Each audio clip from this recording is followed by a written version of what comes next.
أعوذ بالله من الشيطان الرجيم. بسم الله الرحمن الرحيم. الرحمن علم القرآن خلق الإنسان علمه البيان الشمس والقمر بحسبان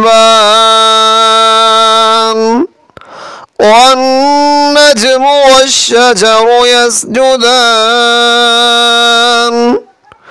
والسماء رفعها ووضع الميزان ألا تطغوا في الميزان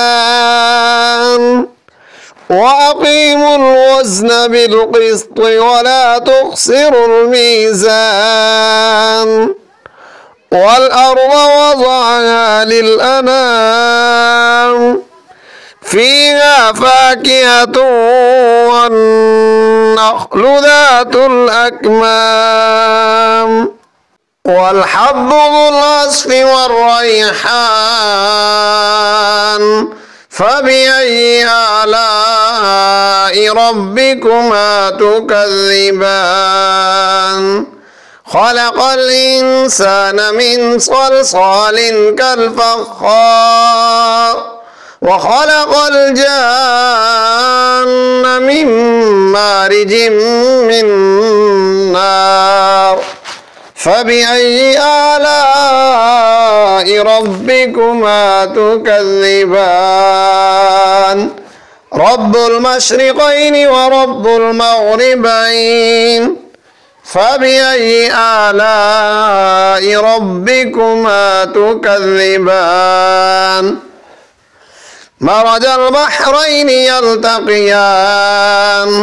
بينهما برزخ لا يبغيان